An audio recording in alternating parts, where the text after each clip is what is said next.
Madam મારે બાળકો બંધ થવાનું ઓપરેશન કરાવવું છે, તો ટાંકાવાળું સારું કે લેસરવાળું સારું? એ બધા એમ કહે છે કે દૂરબીનવાળું ફેલ જાય છે ઓપરેશન. જો બાળક બંધ કરવાનું ઓપરેશન બે રીતે થતું હોય. એક તો આપણે જે પહેલાંની કોમન પદ્ધતિ ચાલી આવી છે કે ટાંકા, જે તમે કહો છો ટાંકાવાળું ઓપરેશન, કે પેટ પર ચીરો મૂકી, નાનો ચીરો 2 સેન્ટીમીટર જેવો હોય અને આપણે જે ગર્ભનળી છે એને બાંધતા હોઈએ સૂચરથી.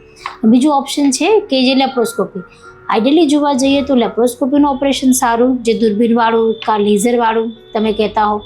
એનાથી શું થશે કે તમારી રિકવરી ફાસ્ટ આવશે. ઓપરેશન કર્યાના 2 થી 3 કલાકમાં તમને ડિસ્ચાર્જ મળી જાય છે, રેસ્ટની જરૂર નથી અને તમે 1 વીકમાં તમારું રૂટીન કામકાજ બધું જ ચાલુ કરી શકો છો. અને ઇન ફ્યુચર માનો કે તમે ઓપરેશન ખોલાવવાનું વિચારો છો, તો એવા કેસમાં જે દૂરબીનવાળું ઓપરેશન હોય એમાં નળીની લેન્થ એટલી શોર્ટ થતી નથી, એટલે તમે એને રિપીટ મીન્સ ખોલાવી શકો છો, કે રીકેનાલાઇઝેશન જેને કહેવાય છે એ કરાવી શકીએ. અને જે આપણે હાથથી કરવામાં આવે છે કે જે ટાંકાવાળું કોમનલી કહેવાય છે, એમાં નળીને વધારે કટ કરી દે છે. એવા કેસમાં એ ઓપરેશન તમારું ખુલી જ શકશે એની કોઈ ગેરંટી નથી હોતી. એટલે આઈડિયલી જોવા જવો તો ટાંકાવાળું ઓપરેશન સારું નથી, દૂરબીનવાળું સૌથી સારું કહેવાય. રિકવરીના પોઈન્ટ ખાલી તમારે એક જ ટાંકો આવશે દૂર નાભી પાસે, એનાથી જ ઓપરેશન તમારું થઈ જશે. દૂરબીન કહો કાં લેઝરનું કહો, એ ઓપરેશન સેમ જ છે અને એ વધારે સારું કહેવાય.